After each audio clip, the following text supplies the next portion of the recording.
우리 다 같이 사도신경으로 신앙 고백하겠습니다. 전능하사 천지를 만드신 하나님 아버지를 내가 믿사오며 그 외아들 우리 주 예수 그리스도를 믿사오니 이는 성령으로 잉태하사 동정녀 마리아에게 나시고 본디오 빌라도에게 고난을 받으사 십자가에 못 박혀 죽으시고 장사한 지 사흘 만에 죽은 자 가운데서 다시 살아나시며 하늘에 오르사 전능하신 하나님 우편에 앉아 계시다가 저리로서 산 자와 죽은 자를 심판하러 오시리라. 성령을 믿사오며 거룩한 공회와 성도가 서로 교통하는 것과 죄를 사하여 주시는 것과 몸이 다시 사는 것과 영원히 사는 것을 믿사옵나이다. 아멘. 우리 찬송가 430장 찬양드리겠습니다.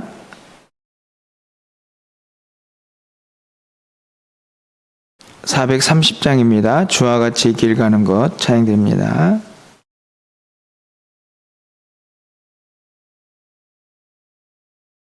주와 같이 길 가는 곳 즐거운 일 아닌가. 우리 주님 걸어가신 발자취를 밟겠네. 한 걸음 한 걸음 주 예수와 함께 날마다 날마다 우리 걸어가리. 어린아이 같은 우리 미련하고 약하나 주의 손에 이끌려 생명길로 가겠네.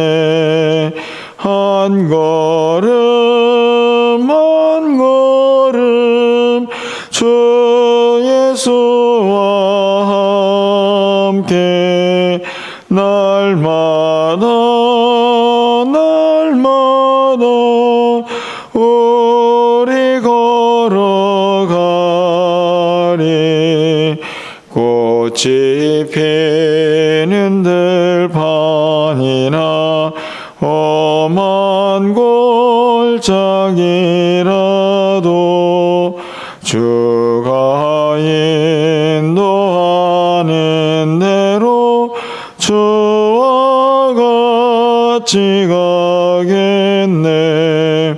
한 걸음 한 걸음 주 예수와 함께 날마다 날마다 우리 걸어가리. 옛 선지자의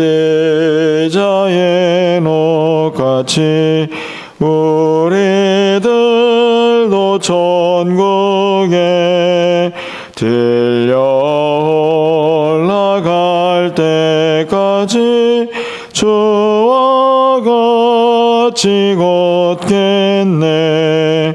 한 걸음 한 걸음 주 예수와 함께 날마다 날마다 우리 걸어가리.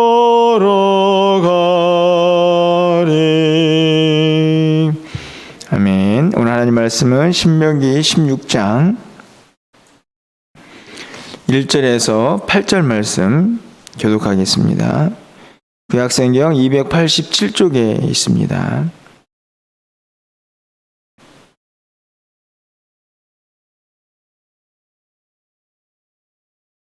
신명기 16장 1절에서 8절 말씀 교독하고 8절은 함께 읽겠습니다.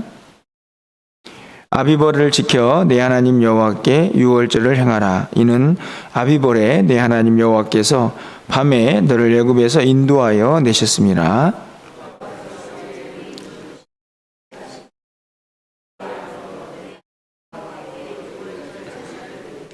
유교병을 그것과 함께 먹지 말고 이래 동안은 무교병 곧 고난의 떡을 그것과 함께 먹어라.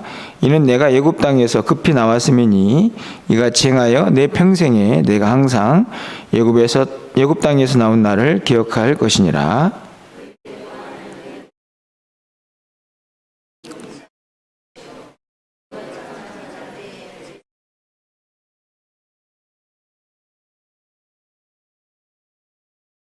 유월절 제사를 네 하나님 여호와께서 내게 주신 각 성에서 드리지 말고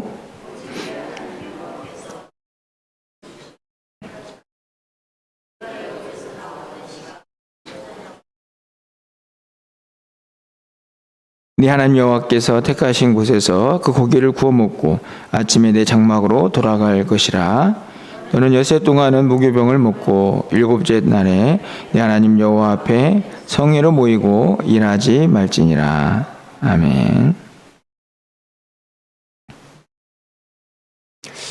예, 많은 사람들이 이 땅에 있는 많은 물건이나 또 동물이나 그 모든 것들이 어떻게 구성되어 있는가에 대한 그런 고민을 이제 합니다. 철학자들도 사람이 어떻게 구성되어 있는가에 대한 질문들을 많이 하면서 그 답을 찾으려고 하는 것을 보게 되는데요.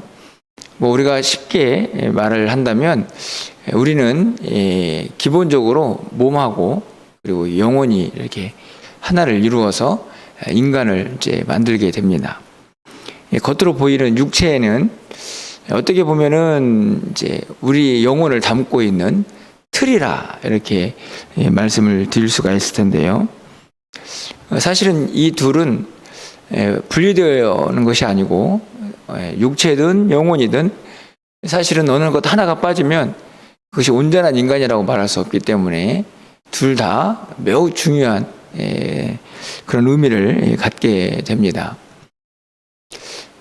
제가 왜 처음부터 이 설교 서두에 이런 말씀을 드리냐면 결국에 참 이 땅에 있는 많은 것들은 결국 이렇게 무엇인가를 담고 있는 형식과 그리고 그 안에 담겨진 본질 이렇게 나눠진다는 것을 우리가 생각해 볼 수가 있습니다. 어제는 저희가 물질에 대해서 간단히 좀 살펴봤는데요. 면제년 7년마다 돌아오는 면제년에 대한 제도를 또 말씀을 드렸습니다.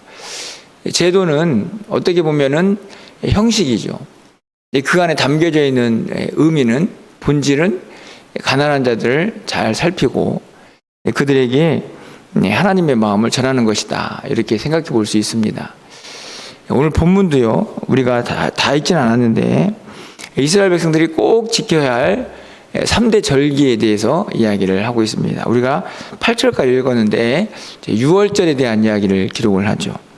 그런데 그 이후에 보면 7일절이 있고 또 그 이후에 보면은 초막절이 있습니다. 이 새벽에 그 절기 하나하나의 의미를 다 설교를 할 시간은 없고요. 근본적으로 이 절기가 담고 있는 형식과 또 그 안에 담겨져 있는 의미를 함께 좀 생각하면서 오늘 새벽에는 좀 기도 제목을 삼아 보려고 합니다. 오늘 본문에 보면 이제 6월절에 대한 이야기가 나오는데요. 여러분이 본문을 읽으시면서 느끼셨겠지만 6월절을 보면 아주 구체적으로 그것을 어떻게 지켜야 하는가 하는 것이 나와 있습니다.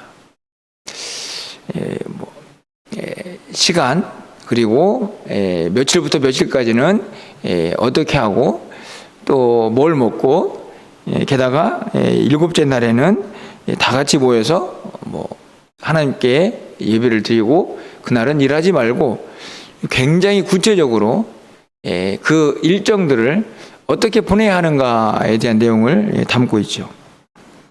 그런데 6월절은 그렇지만 다른 77절, 초막절 보면 6월절과 동일하게 반복되는 것이 하나 있습니다. 뭐냐면 택하신 곳에서라는 말이죠. 보시면 2절 상반절에 여호와께서 자기 이름을 두시려고 택하신 곳에서, 이게 장소죠. 6절 상반절에도 오직 내 하나님 여호와께서 자기 이름을 두시려고 택하신 곳에서, 11절 중반절에도 15절 상반절에도 16절 중반절에도 계속 반복해서 절기마다 빠지지 않는 말은 여러 가지 내용들, 그 안에서 지켜야 될 방식들은 다르지만 동일하게 정해져 있는 것은 택하신 곳에서라는 장소의 의미입니다. 어떻게 보면요, 나중에 이제 이 장소는 어디가 되냐면 성막에서 또 이제 성전으로 바뀌어지겠죠. 이 택하신 곳에서라는 말은 하나님께서 정해놓은 그곳에 가서만 예배를 드리고 제사를 드려야 한다 하는 말씀입니다. 이런 생각을 할 수 있습니다. 왜 굳이 꼭 그곳에 가야 합니까? 왜 6월절은 이렇게 지켜야 합니까? 그냥 내 마음대로 지키지. 이렇게 말할 수가 없습니다. 하나님께서 만들어 놓은 규칙이고 정해 놓은 것이기 때문에 그렇죠. 어디에 가서 어떻게 지켜야 한다 하는 것은 어떤 면에서는요, 형식에 가까운 것입니다. 쉽게 말하면 그 안에 무엇인가를 담기 위해서 만들어 놓은 규칙이라는 말씀이죠. 사람들은 이 형식이 뭐가 필요해? 그곳에 가는 게 무엇이 필요해? 이렇게 말할 수 있지만 하나님 보시기에는 그 형식도 매우 중요합니다. 하나님의 말씀이기 때문에 그런 것이죠.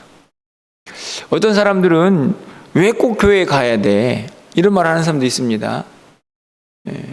그냥 뭐 내가 내 마음대로 예배하고 하나님은 뭐 어디나 계시는데, 하지만 우리가 가지고 있는 형식도 매우 중요한 것이죠. 택하신 곳에 가서 예배해라. 거기에는 다 이유가 있기 때문입니다. 그런데 문제는 뭐냐 하면 그렇게 택하신 곳, 그리고 이렇게 지켜라라는 형식만 있다면 그것이 전부가 될 수는 없는 것이죠. 그러면 그 형식이 담고 있는 의미, 본질이 뭔가를 또 잊어서는 안 되는 것입니다. 6월절도 그리고 77절도 초막절도 단순히 그 절기, 그때에 그곳에서 그것을 지켜라 하는 형식만 있는 게 아니고 왜 지켜야 하는지 그 의미가 그 속에 담겨져 있다는 말씀이죠. 여러분, 그것은 무엇일까요? 공통적으로 담고 있는 이 각 절기의 의미를 저는 오늘 세 가지로 찾아보는데요. 첫 번째로는 기억하는 것입니다. 그 절기를 지키면서 그 형식을 잘 유지하면서 기억해야 할 것, 그것이 있는 것이죠. 여러분, 3절 하반절 말씀을 좀 가서 보실까요? 이같이 행하여 내 평생에 항상 내가 애굽 땅에서 나온 날을 기억할 것이니라. 6월절의 의미는 무엇입니까? 기억하는 겁니다. 뭘 기억하는 걸까요? 애굽에서 나온 날을 항상 평생 기억해야 합니다. 뭘 하면서요?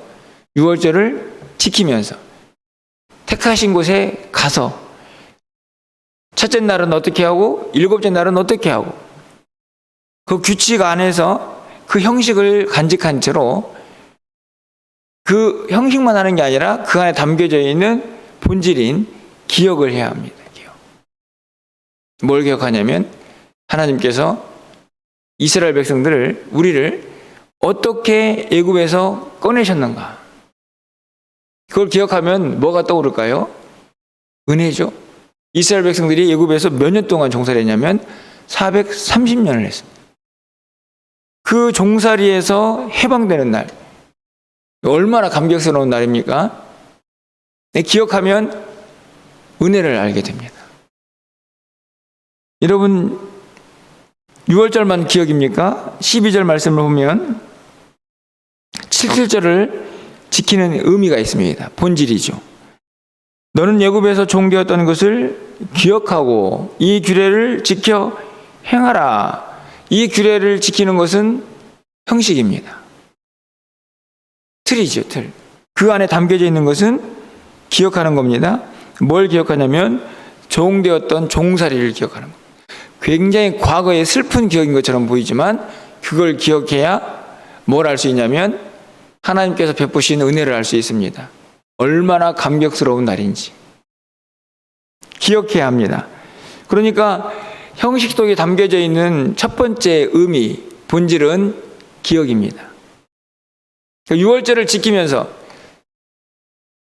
택하신 그곳에 가가지고 첫째 날은 뭐하고, 둘째 날은 뭐하고, 일곱째 날은 뭐하고, 그거 하면서 뭐 하라고요?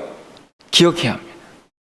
기억하지 않고 그냥 첫째 날 뭐하고 둘째 날 뭐하고 그곳에 다 같이 모여서 하는 그 형식만 있어서는 그 의미를 다 담을 수가 없다는 말씀이죠. 그게 온전한 유월절이 아니라는 말씀입니다.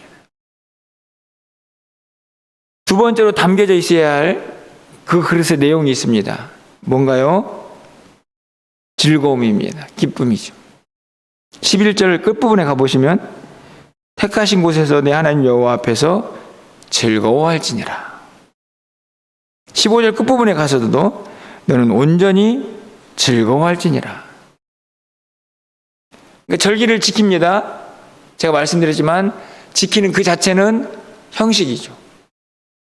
근데 그 안에 뭐가 담겨 있어야 합니까? 사람들의 행복이 있어야 합니다. 이 즐거움은 어디서 나온다고 제가 늘 말씀을 드리죠? 자원하는 마음입니다. 자, 잘 보십시오. 규례를 지켜야 하는 형식이 있습니다. 근데 그 안에 뭐가 담겨야 하냐면 첫 번째로는 기억해야 합니다. 하나님께서 얼마나 큰 은혜를 베푸셨는지. 그리고 또 하나 그렇게 하면서 행복해야 합니다. 즐거워야 합니다. 마지막으로는 뭘 해야 할까요? 그 안에 담겨져 있는 마지막 하나는 바로 최선을 다하는 것입니다. 열정이라고 할 수 있고요. 여러분 17절 말씀으로 가서 보십시오. 이제 모든 절기를 마무리하는 말씀입니다.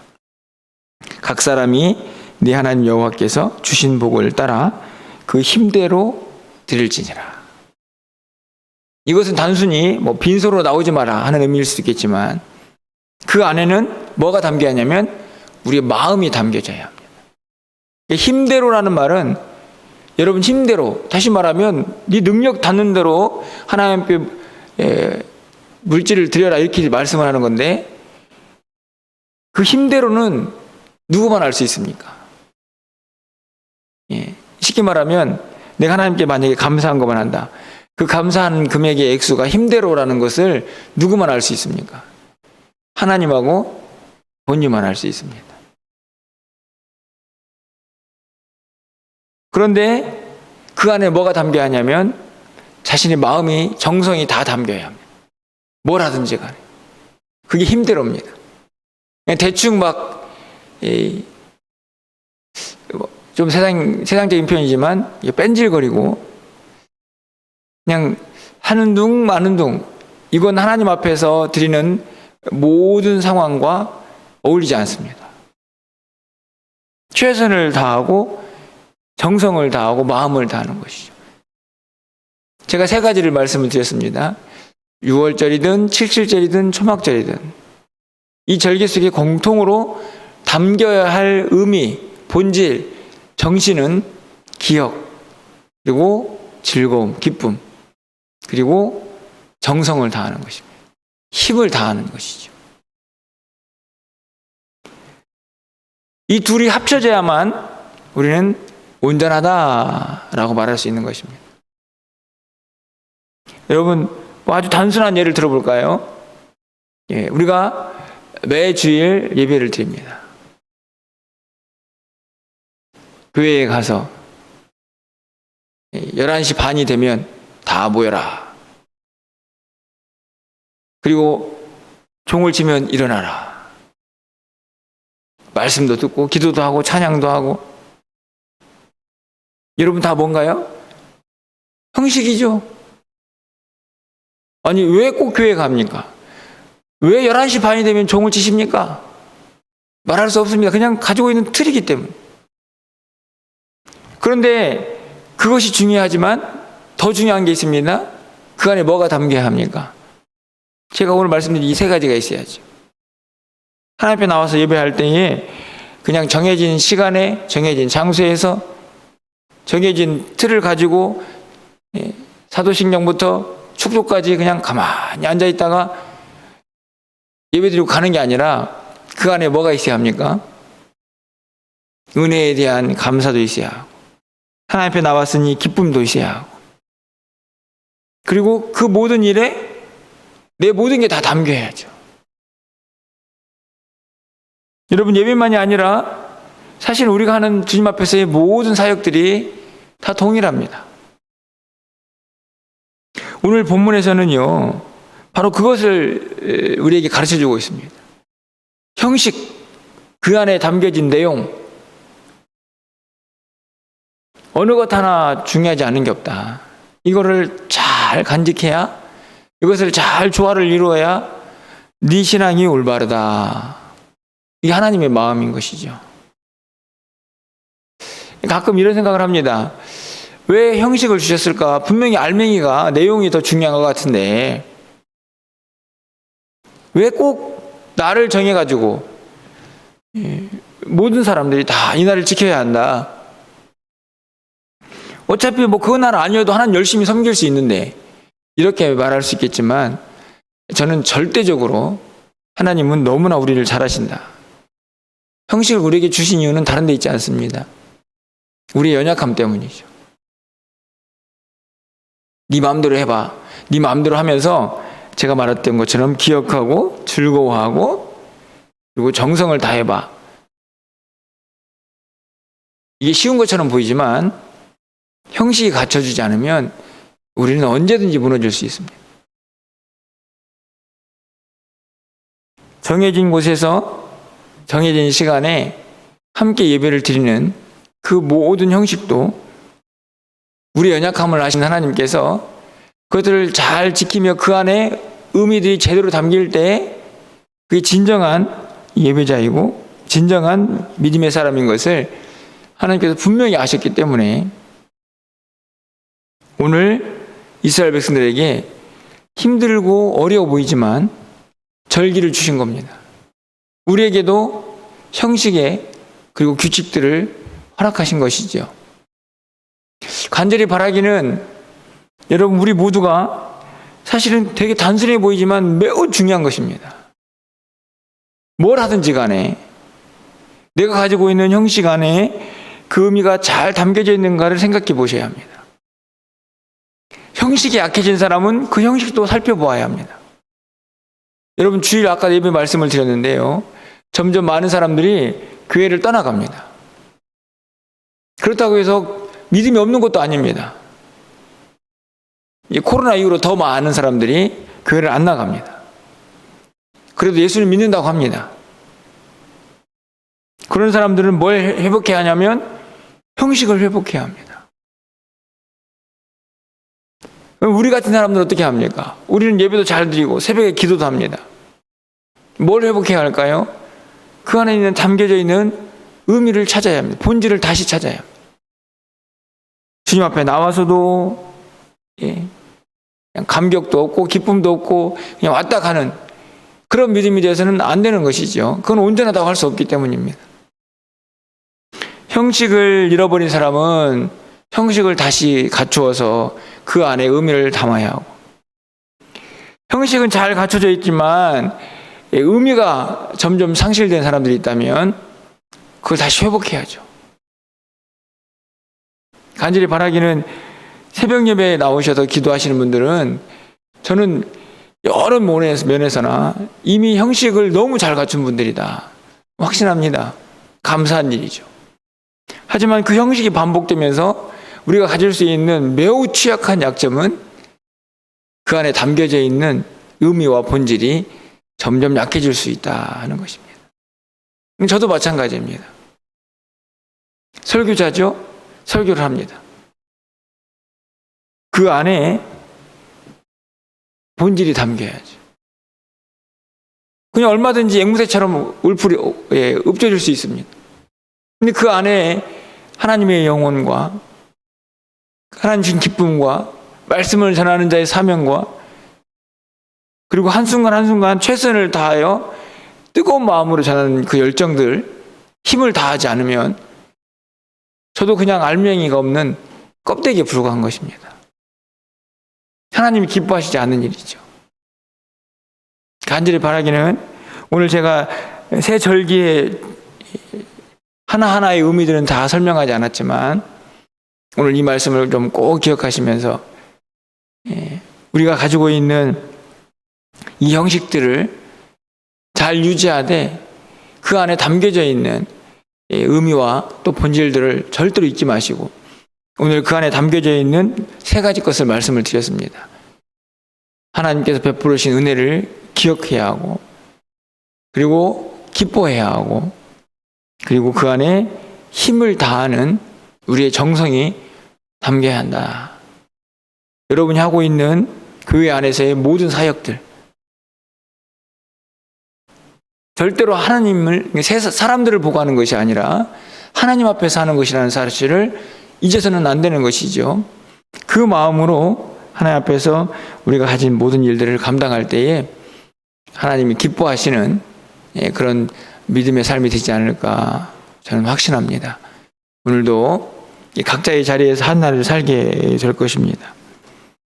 오늘 하나님께서 저는 그런 생각합니다. 우리에게 형식도 주시고 그 안에 담겨져 있는 의미도 내용도 주신 것은 얼마나 행복한 일인가. 우리가 주와 같이 길 가는 것 찬양을 드렸는데요. 제가 요즘 느끼는 것이 그렇습니다. 매 순간 은혜다 은혜. 어제 저녁에도 오후 저녁 시간에 8시에 성도님들이 모여가지고 그 피곤한 시간에 앉아서 함께 말씀을 나누고 또 우리의 신앙생활에 대해서 이야기하는 그 자체가 얼마나 행복한지 집에 들어가서도 감격스럽더라고요. 우리의 신앙생활이죠. 그 형식이 힘든 게 아니라 우리를 감격하게 하는 것입니다. 여러분 모두에게 그런 은혜가 항상 있기를 소망하고 오늘 저녁에 또 수요예배를 드리지 않습니까? 아이고 또 저녁에 수요일이네. 어제도 8시 나와가지고 성경 공부했는데 또 나와야 되네. 이렇게 생각할 수도 있겠지만 그 안에 담겨져 있는 의미를 생각해 보면 얼마나 행복한 일인지 여러분 모두에게 그런 감격들이 넘쳐날 수 있기를 간절히 소망합니다. 믿음 생활하는 것이 얼마나 행복한 일인지 그것이 주님 안에서 얼마나 복된 일인지 여러분 꼭 깨달으시고 그 은혜로 또 오늘 함께 기도하시고 여러분 기도할 수 있는 것 자체가 얼마나 행복한 일입니까?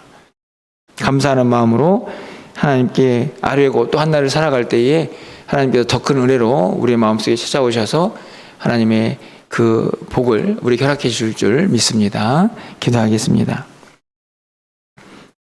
하나님 참 감사합니다. 연약하고 부족하지만 저희들에게 택하신 곳에서 이런저런 규례를 가지고 또 하나님을 섬길 수 있는 형식도 주시고 그 안에 무엇이 담겨져야 하는지를 또 가르쳐 주셔서 다시 한번 깨닫고 결단하게 하시니 감사합니다.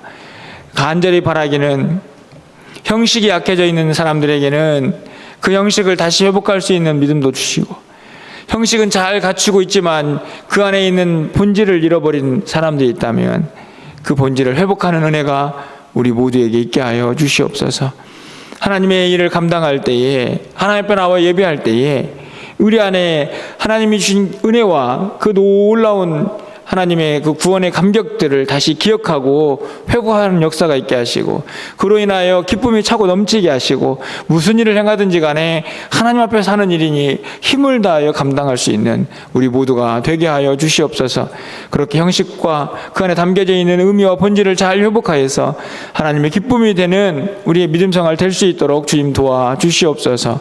오늘 하루의 모든 삶을 주님께서 주관하여 주시고 각자의 자리에서 하나님의 영광 드러내며 하나님의 기쁨이 될 수 있도록 주님 도와주시옵소서. 우리 안에 기쁨과 감격이 차고 넘치게 하시고 그 안에 하나님 주신 은혜가 더 차고 넘쳐서 날마다 감사하며 살아갈 수 있는 우리 모두가 되게 하여 주시옵소서.